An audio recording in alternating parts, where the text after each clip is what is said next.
지난 주일에는 제가 파리에 있는 교회에서 설교를 했습니다. 설교를 하면서 여러분의 얼굴이 계속 떠올랐어요.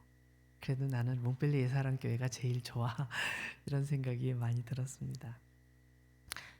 혹시 여러분들 그 노란 손수건이라는 이야기를 들어본 적 있나요? 노란 손수건.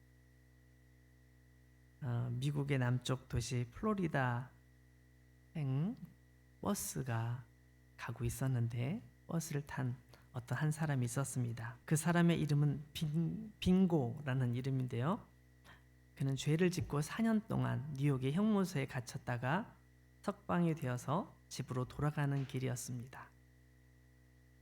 그는 4년 전 형무소에 들어가던 날 아내에게 편지를 썼다고 해요. 그 편지의 내용은 이렇습니다. 여보, 내가 앞으로 4년 동안 집을 비우게 되었어요.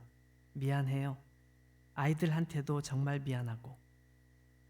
당신이 만일 혼자 사는 것이 괴롭고 힘들다면, 나를 기다려줄 수 없다면, 당신이 다른 사람을 만나 산다고 해도 나는 충분히 이해하겠어요. 나를 잊어도 좋아요. 나는 아무런 원망도 하지 않을게요. 편지하지 않아도 좋아요. 4년 동안 감옥에서 있을 생각을 하면서 굉장히 무거운 마음으로 이런 편지를 썼어요. 근데 그 아내는 그 뒤로 한 번도 편지를 한 적이 없어요. 그리고 4년이 지난 어느 날 드디어 가석방 통보를 받았습니다. 그래서 그는 다시 아내에게 편지를 쓰게 됩니다. 여보, 나 이제 집으로 돌아가요. 그러나 당신을 볼 면목이 없네요. 만약 당신이 나를 용서하고 아직도 나를 받아줄 뜻이 있다면 우리 동네 언덕에 서 있는 참나무 가지에 노란 손수건 하나를 매달아 주세요. 그러면 버스에서 내려 집으로 들어갈게요. 그렇지만 노란 손수건이 없다면 나는 당신이 재혼하였거나 나를 더 이상 받아들일 수 없다는 뜻으로 알고 그냥 지나쳐 갈게요. 그 사람의 집의 그 동네에 브룬스위크 언덕에는 아주 커다란 참나무가 한 그루가 있었다고 해요. 거기에 손수건 한 장을, 노란색으로 된 손수건 한 장을 달아달라는 거예요.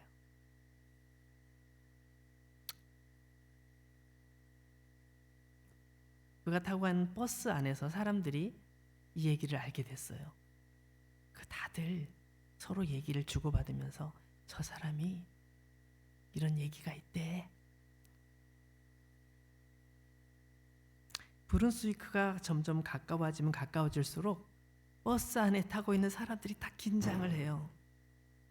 20km, 17km, 15km 점점 브룬스위크가 가까워지고 있는데 사람들이 노란 손수건은 있을까 없을까? 노란 손수건이 있을까 없을까? 우리가 다 지켜보자. 그러면서 창밖을 계속 쳐다보고 있는 거예요. 드디어 5km, 3km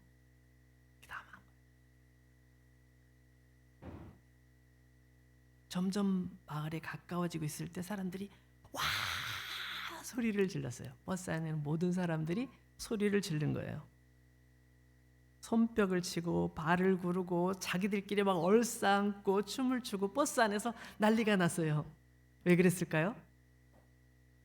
그 참나무에 노란 손수건이 한 장이 딱 걸려 있는 것이 아니고 그 나무 전체에 노란 손수건이 가득 걸려 있는 거예요.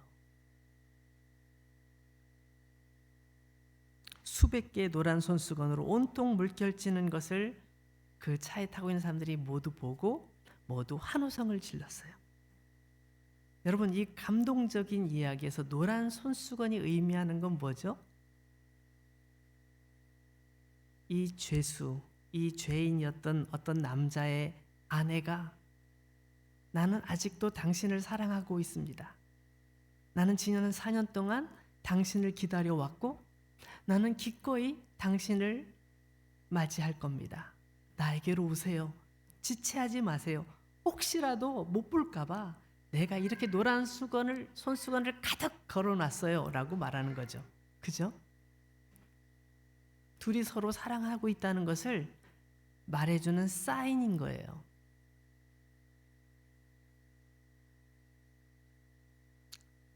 오늘 성경에 등장하는 단어 중에 굉장히 중요한 단어가 있는데 그 단어가 표적이라는 단어예요. 표적. 여러분 읽으면서 느끼셨습니까? 표적. 이 표적이라는 단어는 바로 이 노란 손수건과 같은 의미를 가지고 있습니다. 예수님께서는 어떤 분이신지, 어떤 마음으로 우리를 바라보고 계신지를 알게 해주시는 그게 표적인 거예요. 2장 앞부분에 나오는 가나 혼인잔치, 우리가 지난번에 살펴본 말씀에도 이 첫 번째 표적을 이라고 하면서 예수님께서 이것을 통해서 예수님이 어떤 분이신지를 가르쳐 주셨다, 보여주셨다는 것을 얘기해 주고 있습니다. 성전에서 짐승들을 파는 사람들, 돈 바꾸는 사람들 다 내쫓으시면서 내 아버지의 집을 강도의 소굴로 만들지 말라. 예수님께서 막 말씀하셨잖아요. 성전을 아버지의 집이라고 부르심으로써 예수님과 하나님과의 관계가 어떤 관계인지를 보여주세요. 이게 예수님께서 하시는 모습들이에요. 예수님께서 보여주시는 표적들이에요. 아, 예수님은 이런 분이시구나. 아, 예수님이 하나님과 이런 관계에 있으시구나. 여러분 23절 말씀을 보시면 예수님께서 6월절 명절에 예루살렘에 계시면서 많은 놀라운 표적들을 보여주셨어요. 이 말씀 안에는 무슨 표적을 보여주셨는지 잘 나와 있지는 않지만 우리는 마태복음, 마가복음, 누가복음, 요한복음을 다 읽어본 사람들이기 때문에 그래서 이 내용이 뭔지 대충 짐작할 수 있어요. 거기에서 다리를 저는 지체장애인 다리를 고쳐주시거나 아니면 아무것도 볼 수 없는 소경의 눈을 뜨게 해주시거나 아니면 아무것도 듣지 못한 사람의 귀를 열어서 들을 수 있도록 하셨다는 그런 내용들을 우리가 이미 알고 있기 때문에 아마 여기 13절에 그걸 다 적지는 않았지만 이 놀라운 표적들은 바로 예수님께서 하나님께서 보내신 하나님의 아들이라는 것을 확실히 보여주는 그런 어떤 증거들이었을 것이다. 이렇게 우리는 알 수 있습니다. 그런데도 18절 말씀을 보니까 18절 말씀이 뭐라고 되어 있어요? 18절 말씀을 보면 이에 유대인들이 대답하여 예수께 말하기를 내가 이런 일을 행하니 무슨 표적을 우리에게 보이겠느냐? 예수님께서 성전에서 장사꾼들을 내쫓으시고 여기는 하나님께 기도하는 곳이야 이렇게 막 얘기할 때 그것이 화가 난 유대인들이 예수님에게 대해서 따지면서 한 말이에요. 내가 이런 일을 행하니 무슨 표적을 우리에게 보여주겠느냐? 막 화가 나가지고 표적을 보이라는 거예요. 이미 예수님께서는 표적을 보여주고 계신데 표적을 빨리 보여라고 얘기를 하는 건 무슨 의미일까요? 예수님의 얘기를 듣고 싶지 않다는 거예요.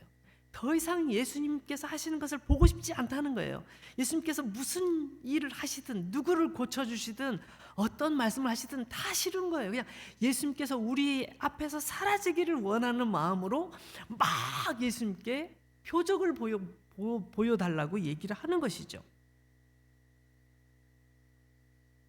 무슨 핑계를 대서라도 예수님을 떠나보내고 싶은 거예요. 나의 삶의 영역에서 예수님이 없어졌으면 좋겠는 거예요. 내 앞에 계시면 나의 잘못한 게 다 드러나니까 예수님께서 하시는 말씀은 다 나에게 해주시는 말씀이니까 그 말씀 듣기가 너무 괴로운 거예요. 그래서 더 이상 나에게 말하지 마요. 더 이상 말하지 마세요. 제발 나에게서 사라져 주세요 라고 말하는 거죠. 근데 예수님께서 그렇게 말씀을 들으신 다음에 어떻게 말씀하시냐면 이렇게 말씀하시죠. 너희가 이 성전을 헐라. 내가 사흘 동안에 일으키리라. 굉장히 뜻밖의 말씀. 이게 무슨 의미지? 왜 갑자기 성전을 허물으라고 말씀하시지? 이렇게 생각하지 않겠어요? 이 뒤에도 나와 있지만 이 성전을, 예수님께서 말씀하신 성전은 예수님의 몸을 가리켜요. 너희가 내 몸을, 나를 죽여봐. 내가 3일 뒤에 다시 살아날 거야 라는 말씀을 하고 계신 거였지만 거기 있는 사람 중에 단 한 명도 그것을 이해할 수 있는 사람이 없었습니다. 아무도, 예수님의 제자들도 몰랐으니까요. 도대체 무슨 얘기야? 성전을 허물으라고? 이 성전은 46년 동안 지금 계속 공사를 하고 있어도 아직도 완성이 안 된 성전인데 그걸 허물면 3일 내에 다시 세워놓겠다고? 말도 안 돼. 사람들은 그렇게 생각했습니다. 사람들이 이 얘기에 대해서 아주 심각하게 생각했던 이유 중에 하나는 성전은 하나님께서 계신 곳이기 때문에 성전을 허문다는 것은 굉장히 나쁜 의미를 가지고 있는 거예요. 말도 안 되는, 좀 다른 표현으로 신성모독, 아시죠? 신성모독, 하나님을 모독하는 그런 죄와 똑같다고 생각하는 사람들의 분위기였어요. 근데 예수님께서 그 말씀을 탁 하시니까 사람들이 화가 팍 나는 거예요. 여러분 이스라엘에 혹시 그 여행 가보신 분 계시면 한번 손 들어보세요. 우리 중에는 단 한 명도 없군요. 언제 기회 되면 꼭 이스라엘에 우리 한번 여행을 갔으면 좋겠어요. 이스라엘 저도 안 가봤어요. 이스라엘에 가면 통곡의 벽이라는 벽이 있거든요. 통곡의 벽. 제가 안 가봤지만 저도 인터넷 보고 알아요. 통곡의 벽이라는 벽이 있는데 그것은 뭐냐면 그 성전, 예루살렘 성전이 다 무너지고 서쪽 벽만 남아 있어요. 그게 통곡의 벽이에요. 제가 좀 설명을 드리겠습니다. 원래 예루살렘의 성전이 제일 먼저 세워졌을 때 언제였을까요? 다윗의 아들 솔로몬 때 최초로 성전을 세웠어요. 근데 솔로몬이 성전을 세울 때는 성전을 정말 멋지게 세웠어요. 성전 안에 완전히 금으로 다 금으로 붙여놨어요. 전부 다 금으로. 그래 그 안에 들어가면 완전히 황금이에요. 그래서 성전을 가리켜 황금의 집이다 이렇게 말할 만큼 다 그렇게 되어 있었어요. 솔로몬의 아버지 다윗은 본인이 성전을 세우지는 못했지만 정말 성전을 너무너무 세우고 싶었어요. 하나님께서 임재하신 그곳, 내가 그걸 만들고 싶어. 그래서 자기가 모을 수 있는 모든 금을 다 모아서 준비했어요. 성전에 들어갈 나무를 최고 좋은 백향목이라는 나무로 모아서 잘 준비해 놨어요. 그래서 솔로몬이 왕이 되었을 때 솔로몬은 아버지가 준비해 놓은 그런 금 그리고 그런 여러 가지 자재들 그런 걸 가지고 또 본인이 또 준비한 것을 가지고 성전을 정말 멋지게 만들었어요. 정말 멋지게 만들었어요. 그런데 이 이스라엘 민족이 하나님 앞에 범죄하면서 하나님께서 심판을 내리셔서 바벨론에게 침공을 당하면서 성전이 완전히 부서져 버려요. 바벨론에서 쳐들어온 군인들이 우와 금이 이렇게 많아? 다 파네. 그래가지고 성전에 있는 금을 다 벗겨가 버린 거예요. 좋은 나무 다 뽑아갔어요. 성전이 완전히 망가져 버렸죠. 오랜 세월이 지났어요. 바벨론의 포로로 끌려갔던 사람들 중에 일부가 다시 돌아오게 되는 상황이 발생해요. 제가 역사적인 걸 너무 자세히 설명하면 뭐 연도 같은 거 얘기하면 너무 머리가 아플 것 같아서 제가 설명하지 않고 어쨌든 그들이 다시 돌아와서 제일 먼저 하는 것이 성전을 세우죠. 그렇지만 그 성전은 솔로몬이 세웠던 성전처럼 그렇게 아름답지는 못했어요. 성전을 지으면서 옛날에 성전을 봤던 사람들은 눈물을 흘렸어요.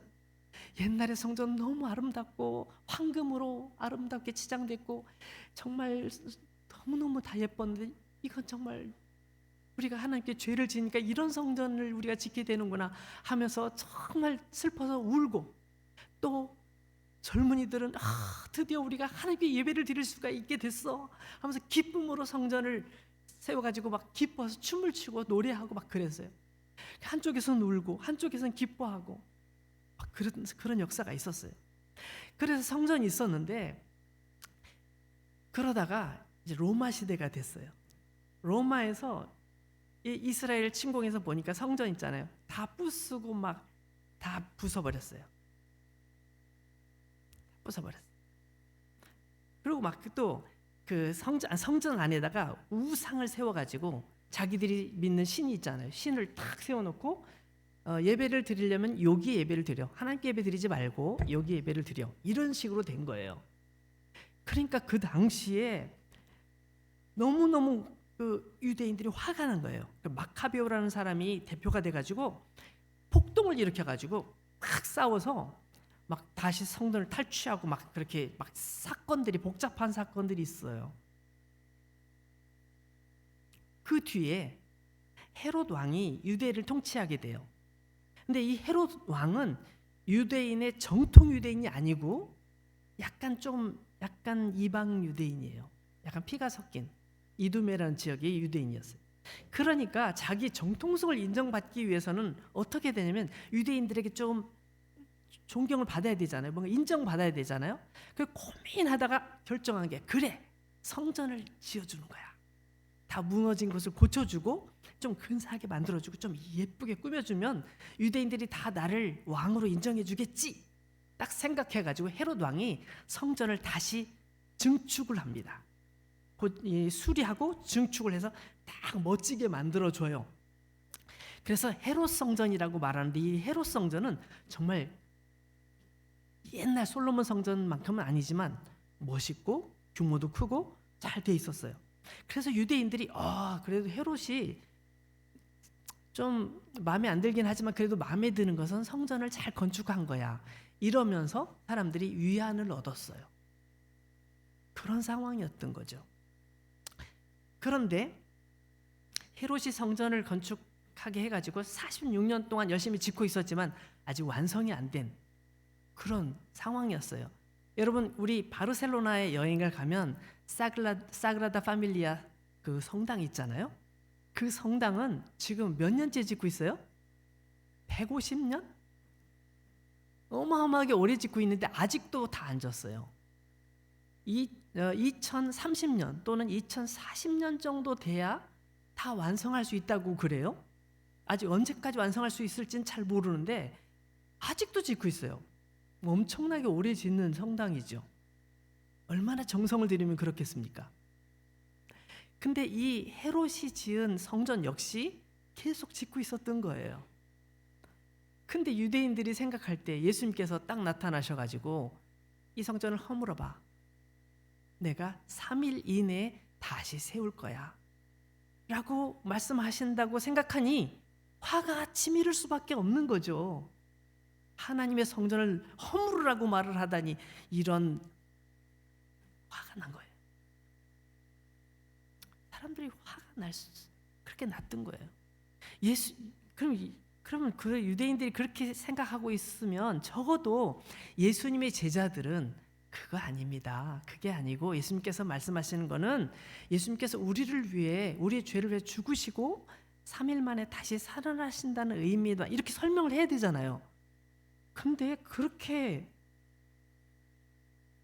생각을 안 해요.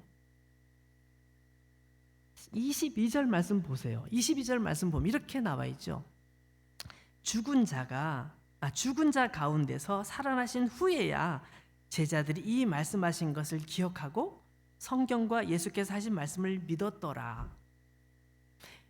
예수님 옆에 바짝 붙어서 다니면 뭐해요? 예수님 말씀을 그렇게 못 알아듣고 기억도 못하고 있으니 안타깝죠. 그죠?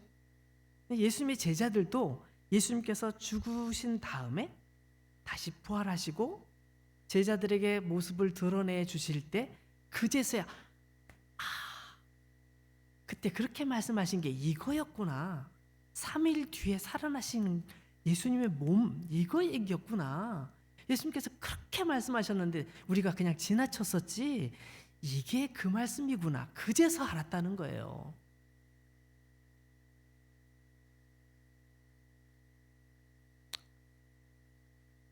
여러분, 우리는 이 예수님의 제자들에 비하면 참 혜택을 많이 받았습니다. 왜냐하면 이런 모든 역사적인 게 다 과거라서 이미 성경에 기록된 것을 보면 아, 그런 일이 있었구나. 이렇게 알 수 있잖아요. 그럼 생각해 봅시다.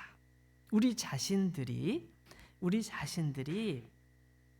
예수님의 말씀을 어떻게 받아들이고 있을까요?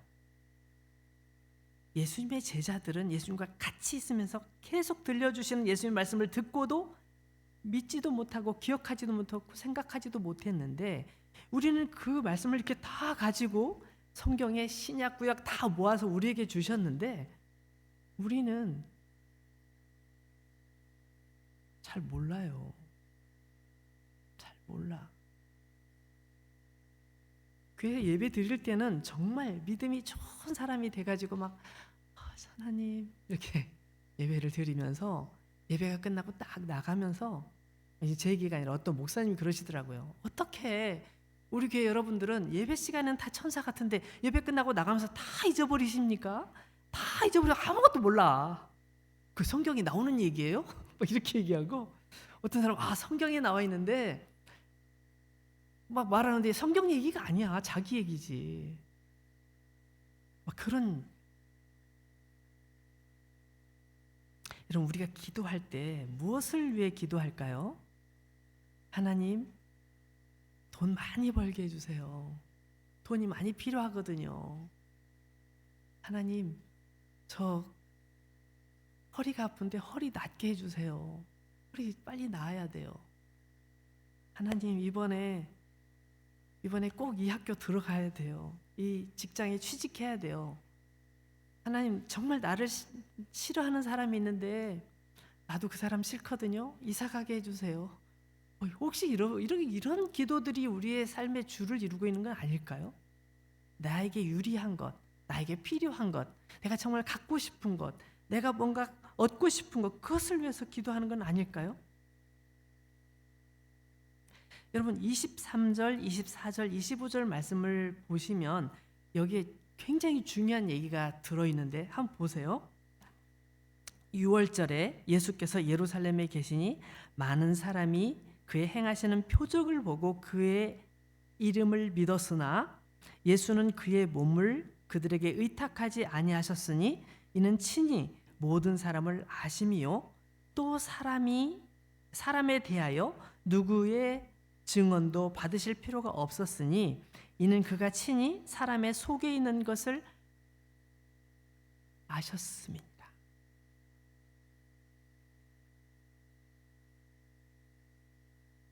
여러분 예수님을 따르는 사람들이 되게 많이 있었는데도 불구하고 그들 중에 아무에게도 나 좀 도와줘. 베드로 날 좀 도와줘.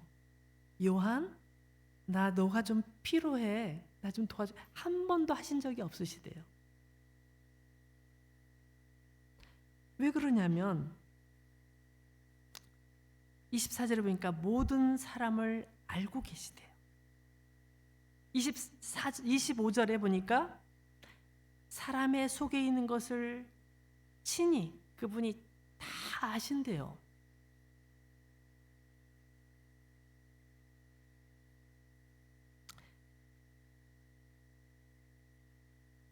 우리가 예수님에 대해서 잘 모르고 있는 거 예수님 알고 계세요. 우리가 예수님의 말씀에 대해서 잘 모르고 있는 것도 알고 계세요. 예수님께서 하신 여러 가지 표적들을 보여주심에도 불구하고 에이 설마 그게 어떻게 가능해? 그게 어떻게 가능해? 라고 의심하는 것도 알고 계세요. 예수님을 따라다니는 많은 사람들이 예수님을 바라보면서 마치 서커스를 보는 것처럼 누가 마술사가 마술을 하는 것을 구경하는 것처럼 즐겁게 바라보지만 그게 나를 위한 사인, 표적이라는 사실을 모르는 것도 알고 계세요.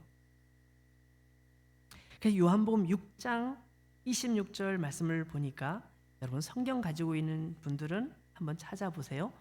예수님께서 요한복음 6장 26절에 분명하게 말씀하세요.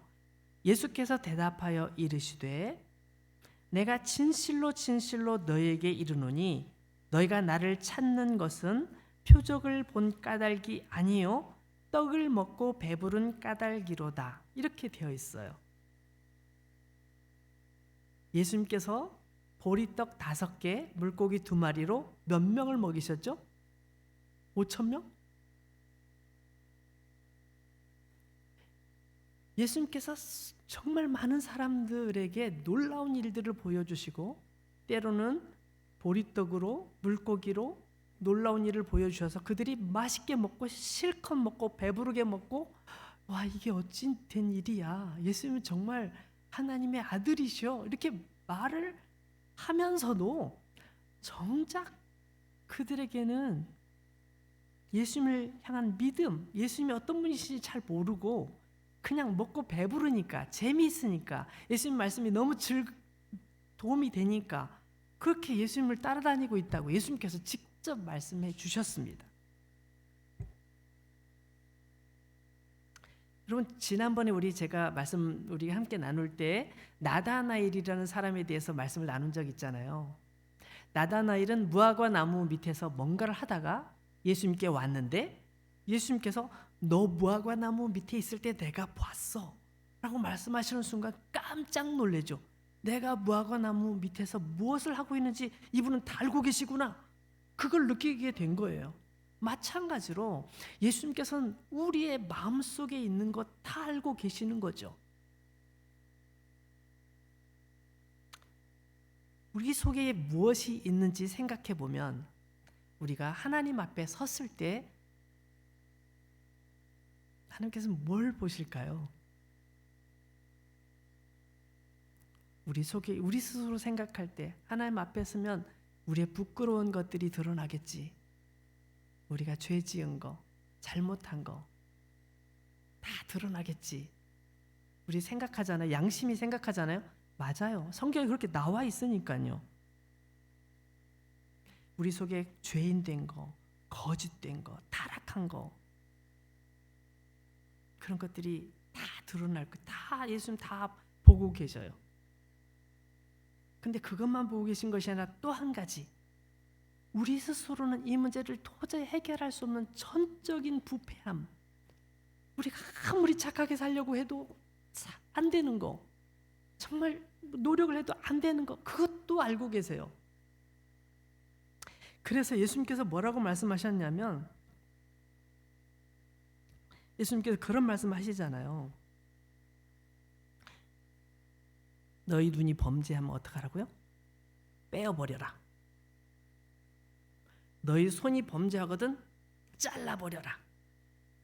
손이 없이 천국 가는 게 손 있고 지옥 가는 것보다 낫지 않느냐? 눈을 가지고 지옥 가는 것보다 눈 없이 천국 가는 게 낫지 않느냐? 그렇게 생각하면 우리 중에 단 한 명도 천국 갈 사람이 없겠죠. 온몸으로 이렇게 간 사람이 없겠죠. 눈 없는 사람, 손 없는 사람, 다리 없는 사람, 몸이 한 부분이 없는, 이렇게 다 없는 사람도 있을 수 있고요.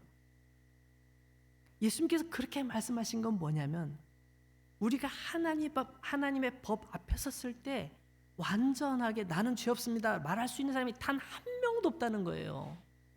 그래서 예수님께서 말씀하시는 건 너희들의 그 죄를 내가 알고 그 죄를 위해서 내가 온 거야 라고 예수님 계속 말씀하셨어요.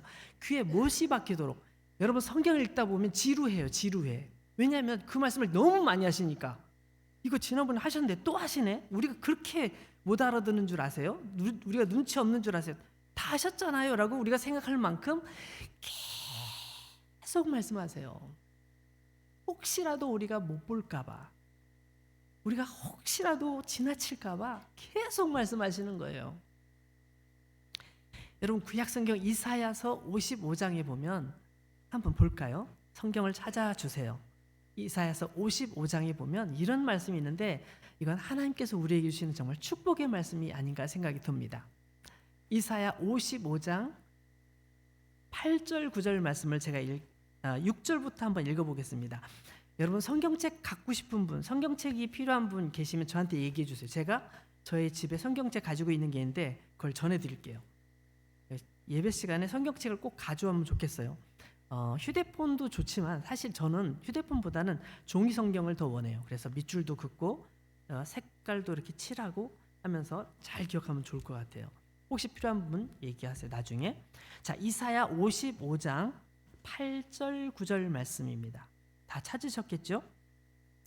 제가 읽어봅니다. 너희는 여호와를 만날 만한 때에 찾으라. 가까이 계실 때에 그를 부르라. 악인은 그의 길을, 불의한 자는 그의 생각을 버리고 여호와께로 돌아오라. 그리하면 그가 긍휼히 여기시리라. 우리 하나님께로 돌아오라. 그가 너그럽게 용서하시리라. 보세요. 악인은 그 길을, 불의한 자는 그 생각을 버리고 여호와께로 돌아오라고 그러세요. 너 악인이지, 너 나쁜 사람이지, 넌 절대 용서 못해. 내가 용서해 줄 줄 알고 절대 못해. 이렇게 말씀하시는 것이 아니라 버리고 내게로 오면 내가 다 받아줄게 라고 말씀하는 거죠. 8절 말씀에 이렇게 나와 있어요. 이는 내 생각이 너희 생각과 다르며 내 길은 너희 길과 다름이니라. 여호와의 말씀이니라. 9절 이는 하늘이 땅보다 높음같이 내 길은 너희의 길보다 높으며 내 생각은 너희의 생각보다 높음이니라. 무슨 말씀이에요? 너희들이 죄인인 거 내가 다 알아. 근데 너희들 스스로 그 죄를 해결할 수 없지? 그러니까 나에게로 오면 돼. 그래서 예수님께서 오셔서 말씀하셨어요. 수고하고 무거운 짐진 자들아 다 내게로 오라. 내가 너희를 쉬게 하리라. 예수님께서 그렇게 말씀하셨죠? 예수님의 초대예요. 우리가 죄인인 걸 아시기 때문에, 너희들이 그걸 스스로 해결할 수 없는 걸 아시기 때문에 내가 그 해결 방법을 가르쳐 주마. 내게로 오면 돼. 내게로 와서 쉬면 돼. 내가 너희를 쉬게 해줄 거야 라고 말씀하고 계신 것이죠. 예수님께서는 누구에게도 자기 자신을 맡기실 필요가 없으셨어요. 맡기지 않으셨어요. 뭘 물어보시거나 도움을 요청하거나 하실 필요가 없어요. 다 알고 계시고 이미 다 가지고 계시기 때문이죠.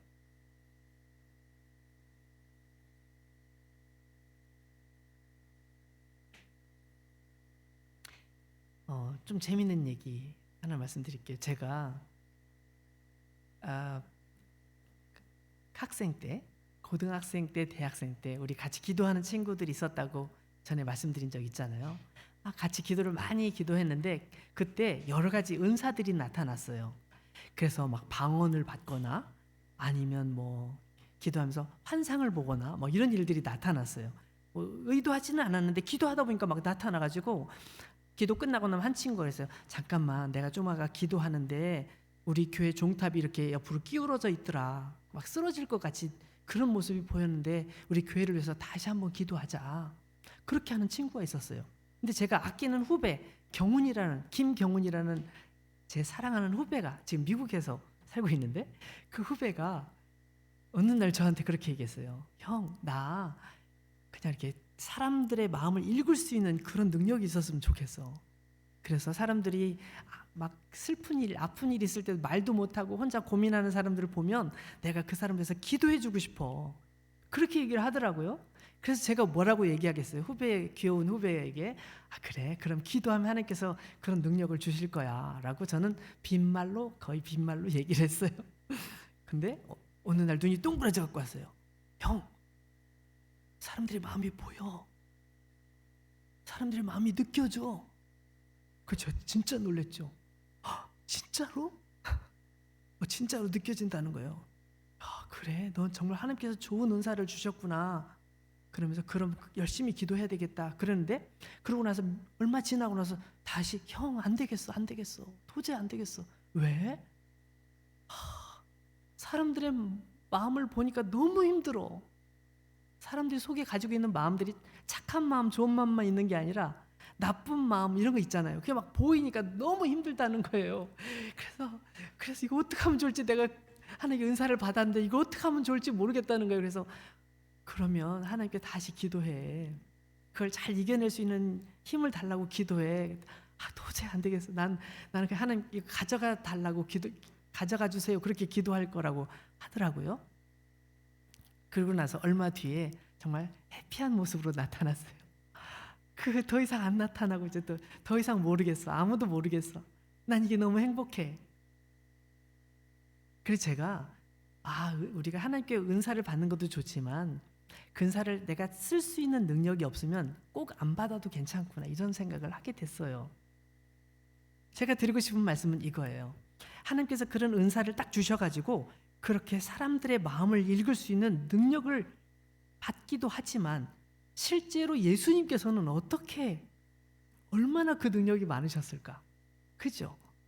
예수님께서는 그냥 딱 보시면 다 하시는 거죠. 저를 위해 기도해 주시는 목사님께 제가 저의 기도를 통역해 주세요.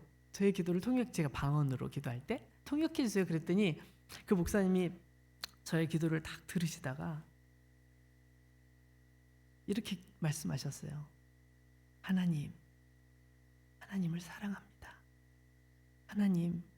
하나님을 사랑합니다.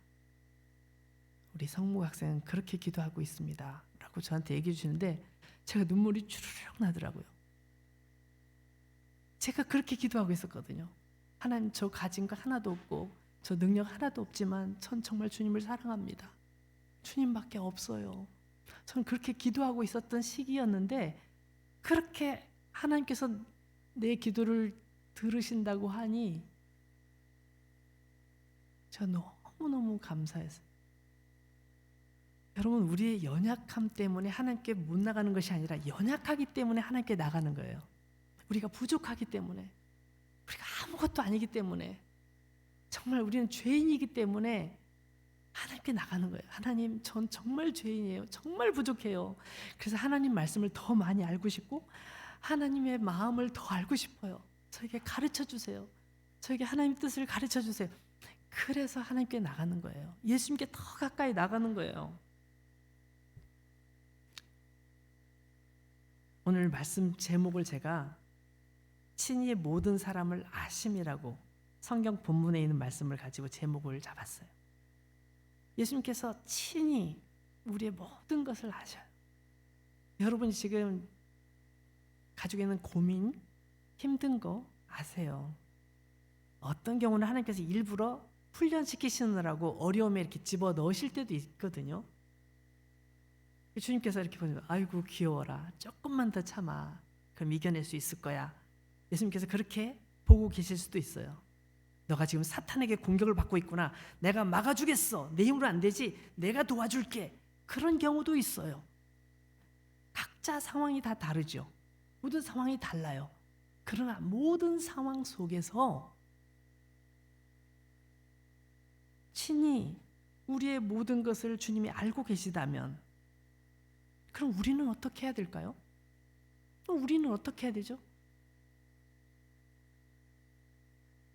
우리는 어떻게 해야 돼요? 지금처럼 그렇게 그냥 살아야 될까요? 우리도 주님의 마음을 알길 원하고 주님과 함께 하길 원하고 주님과 동행하길 원하는 그런 우리가 되어야 되지 않을까요? 주님께 조용히 나가서 우리의 마음을 쏟아내놓고 주님, 제 마음을 다 아시죠? 제 마음 아시죠? 저 이래요.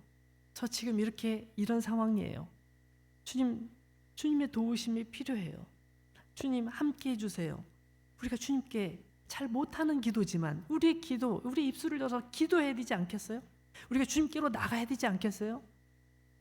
아까 읽었던 그 유대인들처럼 표적을 대보세요 라고 말할 것이 아니라 주님, 맞아요.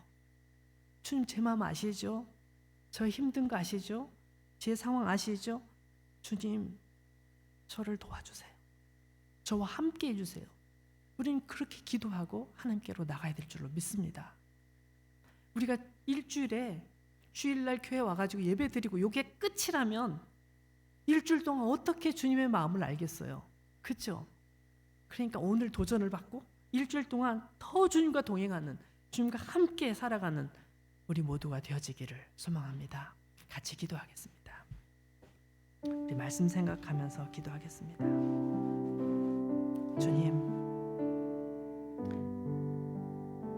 주님을 더 알기 원합니다. 주님께 더 가까이 나가길 원합니다. 주님의 은혜 가운데 살길 원합니다.